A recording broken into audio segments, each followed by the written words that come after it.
Welcome to the Night Swim podcast. The lives are gone and we are about to get it in. We had a lot go down this last week. So, luckily we had a few days between what went down and today to kind of chill out. And I'm talking about myself. I'll let Elvis speak for himself. But I am your co-host, Dax. That is our other co-host, Elvis. Elvis, how you living? We living good. You say it's been a big week for swimming. Have the Pro Series, the Tier Pro Series. Tier still got Tier again. Yeah, they got the name. Tier's on the name of this one. I don't know if the contract goes through another cycle or whatnot, but this is a Tier Pro Series in Westmont, Illinois. Got some interesting swims going on out there. Yeah, I'm sure they're very interesting. So interesting that I haven't seen anything about them on Instagram. Yeah, we'll dive into a little bit of it in the show. Yeah, and it's just, I feel like we talk about this every episode, but our comment section is just unbelievable. It's just like, all right, I'm going to say this real quick. I think this is important. When I grew up, the proper, I'm not even say as if other people weren't improper, but it's like every race had its own house training of how you begin a conversation with somebody you don't know so you don't get punched in the face. And the amount of times, and I'm not even talking about like we triggered you and then you're on the offensive. Like I can understand that because we got your ass. But I'm talking about just like, oh, so it's just you guys just bitching on the internet. And it's like, yo, like, where's your house? Like, that's how your mom told you to talk to, like, ask a general question to strangers where you're not like peeved or pressed or anything. So parents out there, y'all got to step it up. Y'all got to get y'all's house training back in order. These kids need some, 1,000 lashes. Oh my goodness. It's just interesting to me where, in the comments, the one you're referring to, this gentleman who he was like, I don't understand the point of this podcast because you're just talking about XYZ or you're just complaining about this. And I said, he said, oh yeah? Yeah, that's what he said. I wanted to be clear that like just the disrespect thrown into an innocent question for no reason. Yeah. So he said like we're two old men bitching about the old days or something. I said, yeah. Are you in or are you out? Like, and the point I'm trying to make is you don't have to watch. Like if you don't enjoy it, there's a ton of other swim podcasts that cater more to his soft feelings or to his whatever he was trying to get across. But it's like we have a different angle here. And that angle is for some people and that angle is not for some people. So I think it's for everybody because people are sensitive. Yeah, facts. Yeah. I think some people overestimate how much this is going to sound bad. They overestimate how much I really care. No, it's not bad. It's like when people are like, oh, you guys are for clicks. I was like, you realize how stressed out I am right now doing this video? Like, all right, we didn't know that the studio was set. I was about to chow down. I was running late to a Zoom meeting before this because I hadn't used the bathroom all day. So I finally got to do that for the first time. And this is all because you've noticed my camera angle is different. I did the spring cleaning. So my entire day yesterday was toast. I thought it was going to take me like 4 hours. Took me 16. Annoying. And now I got to come here. Sorry. No, it's fun. But that's what I'm saying. It's like I'm here because it's fun, not because it's like business. Like, yeah, do we want to be paid for having fun? Yeah. Are we smart enough to get paid for having fun? Yeah. Will we get paid for having fun? Yeah. But like this came about just to have fun. Like people. Yeah. I don't even care about getting paid. I mean, getting paid would be fun, but for those of you who don't know, we do this As of now, we're doing this for the love of the game.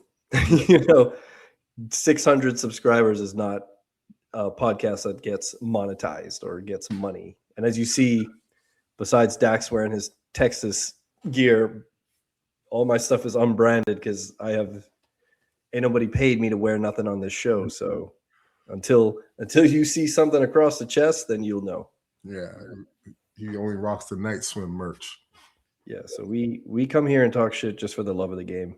We need to get like a pre-order list, just like not even price, or if you can put prices on it, but just so we know like what the demand looks like. You know what I'm saying? Yeah, why not? And that's another thing too, I guess. It's like, guys, I know we're like I'm going to give y'all some insider trading. Oh boy. We're in the middle of a recession or whatever. We're in the middle of a recession if you're not a producer. If you don't make something that people need, you are in a recession. Okay. My personal business, the only way it goes under is if swimming goes under. And as long as swimming is afloat, I will always have something to produce to give to people that they can pay me for. Okay. So and everybody's good at something, right? I was really good at mathematics. I blew that one in college because I thought it was too easy. I was like, there's no way I'm blowing the swimming one. And here I am. Elvis, I'm not going to, spill his secrets, but he has his, I almost said fingers in a lot of pies. That would have been a hell of a pause. But he's out there. Okay. He's producing. And you gotta produce something. And if you do that, like your life gets a lot easier, guys. I completely forgot where I was going to take that to. It'll probably hit me in a little bit. But anyway, let's jump into our first topic. Let's do it. All right. We have starts and turns. So we got D1 NCAAs coming up. Here in Texas, we have the Texas Age Group Champs, which is a AAA and up meet for 14 and unders. We get down in Texas. I think North Carolina, a kid I work with online, they're about to have their sectional senior champs at the end of the month. And starts and turns, short course season, are the money makers. So we're just going to give y'all some advice. Hopefully this helps y'all out. Some insider trading. Eddie made me the CEO of teaching the UT swimmers how to do my athletic turn.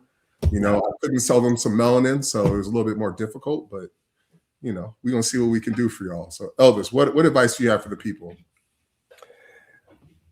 All right. You know what?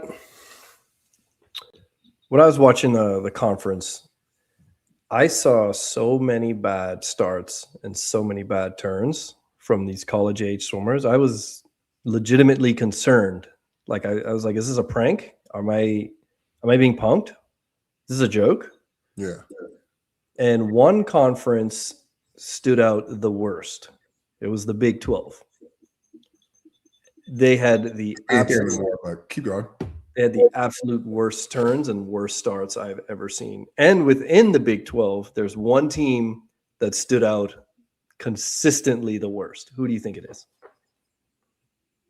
It's not Zona. It's not. All right. I'll say who I think I don't want to say worst teams, but the teams that are like not marketed, right? I'm going to say BYU, I'll say TCU. Arizona State University had the worst starts and turns of all of conference weekend. Oh, wow. It's quite the indictment. What did you see? Well, of course, being biased as a former 100 fly swimmer, I'm watching the 100 fly.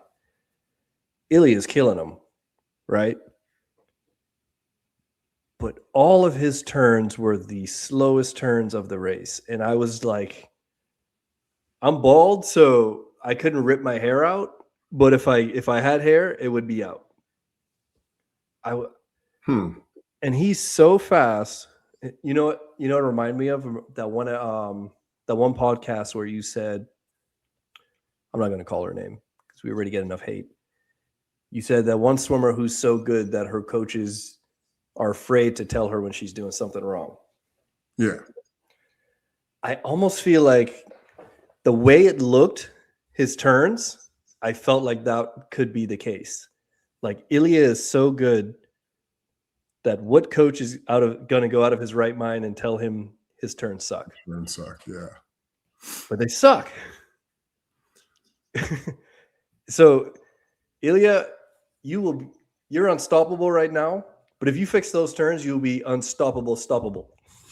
Yeah, you're giving away you're giving away the playbook, homie. Everybody knows how to beat you now.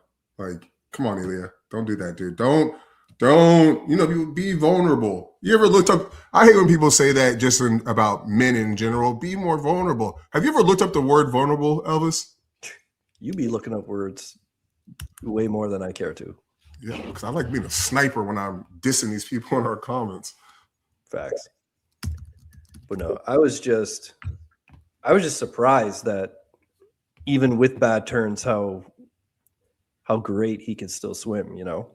So I'm just like, man, imagine if he fixed that. This dude could really break some records. Here it is. So by having bad turns, Ilya, this is what you are doing. Vulnerable, being open to being hurt or harmed, whether physically, mentally, or emotionally. Can also refer to being in a position that is exposed to attack or damage. You are showing everybody in the NCAA, this is how I'm exposed, guys. This is how you attack and damage me. Like, don't be that guy, y'all. Tighten up. Tighten up. Yeah, just, I don't want to say lazy. They were just kind of slow.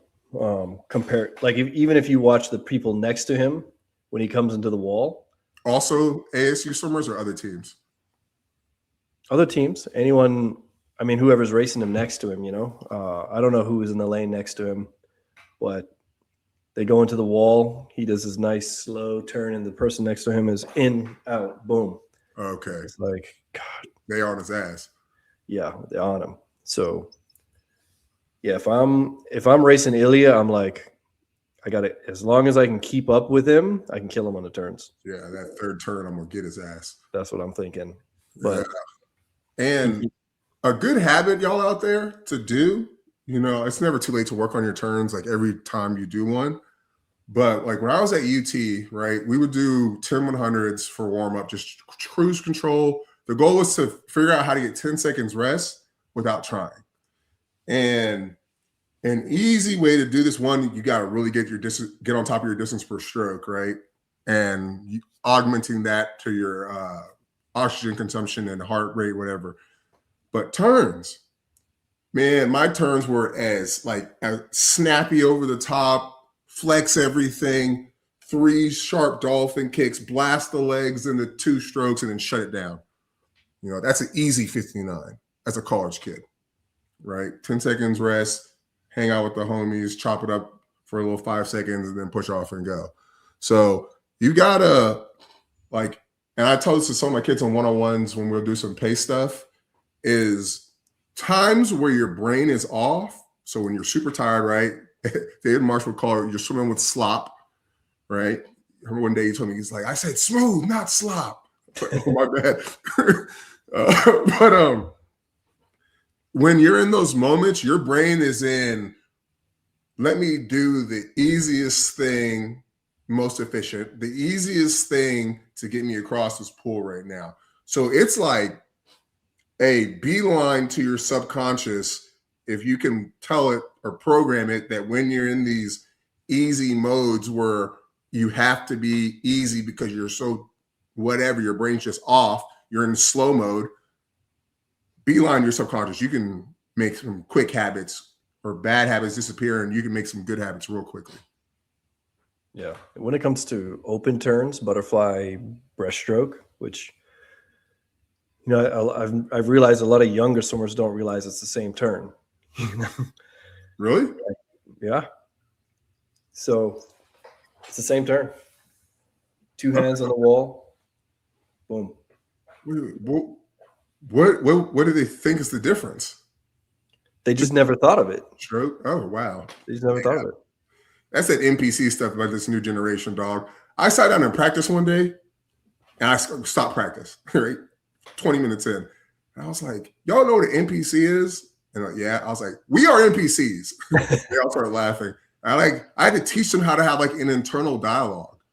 Like it was crazy. Like 40 minutes just on the side of the pool. Like the coaches are like, yo, why haven't they swam like a stroke in the last 20 minutes? It's like these kids don't know how to think and ask themselves questions.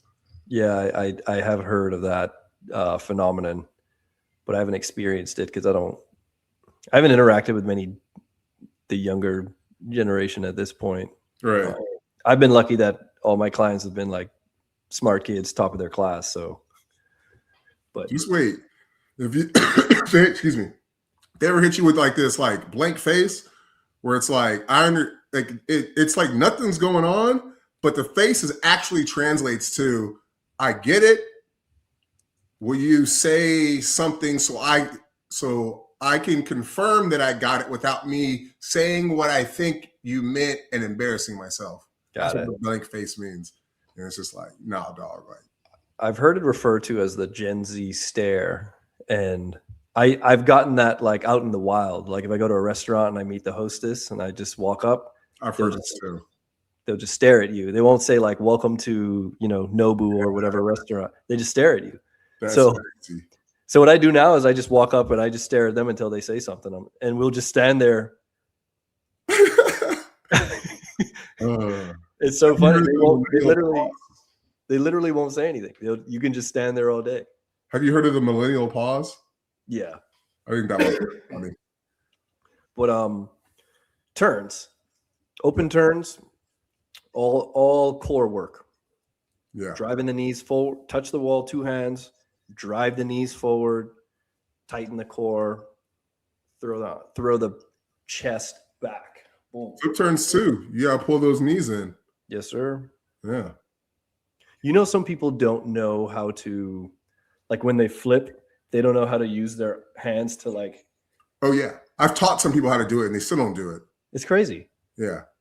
Well, the thing is, though, too, is a lot of this comes from a lot of more tablet parenting. Yeah. They're not outside learning and understanding how to create leverage. Hang from a tree, develop that grip strength. True. Right. So, like, I remember when I was like first coaching,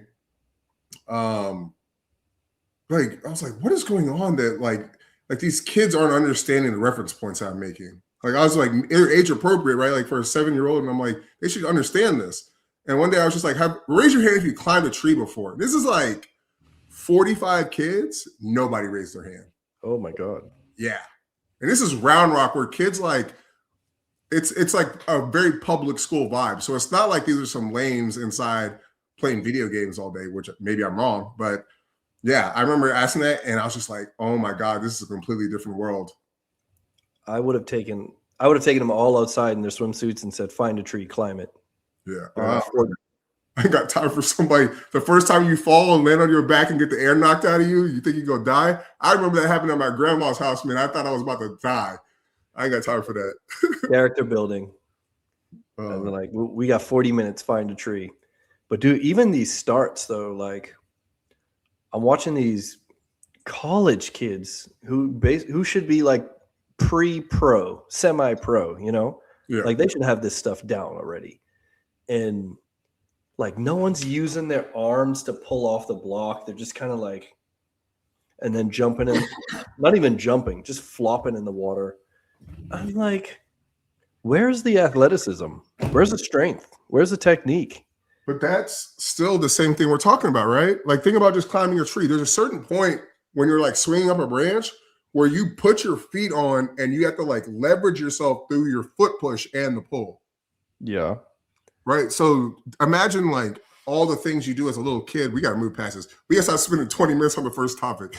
But like those little things that happen, like I can even think like a flip turn, like being in space and having to pull your legs in. Yeah. I remember we would set up like obstacle courses in our backyards for rollerblades where you got to jump over something at speed, pull your knees up and then put them back down. Like that's a flip turn right there. True. But at a certain point, you got to blame the coach. Yeah.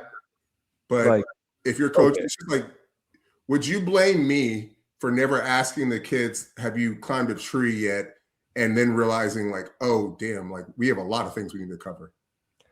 No, but I would blame you if You put them on the blocks, they can't do a proper start, and you don't correct it in whatever way you need to correct it, tree or no tree. Okay. I agree, but it's like, okay, for instance, my perspective on swimming is heavily influenced from my basketball experience. Mm-hmm. So I can see a lot of our lackings, right?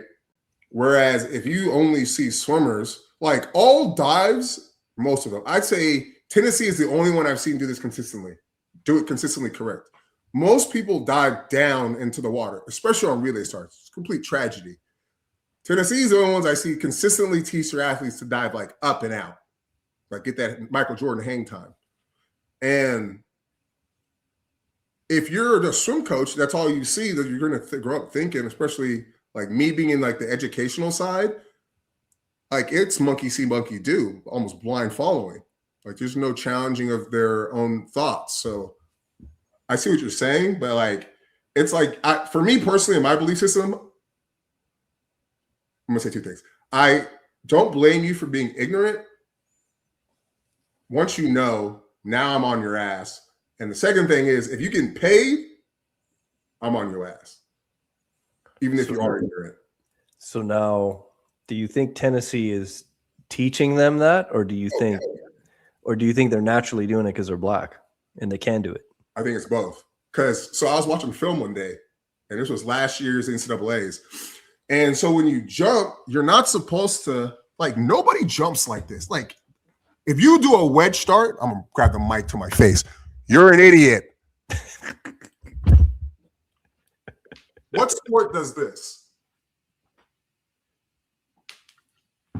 Oh, dear. Who jumps? What sport does this? They all swing their feet low. And I was watching the Tennessee swimmers, and I noticed that all their feet were swinging low. And I was like, how do you do that with a wedge? And I was like, they have to be swinging their foot around the outside of the wedge. So I put it up on my story and tagged the Tennessee strength coach or somebody, and he sent me a winky face back. So, yeah, they teaching it. Yeah, I saw, unfortunately, my alma mater, Kentucky, they were like doing like a bunny hop on and over. I'm saying that correctly. On and over the wedge. And I had to comment. I was like, this is high risk, low reward. Yeah. This is the worst worst idea I've ever seen. In every way. Hospital. Right. Speed. Hospital, speed, DQ, slow. No, it didn't even look cool. It was just like, don't, Kentucky, don't do that. Yeah.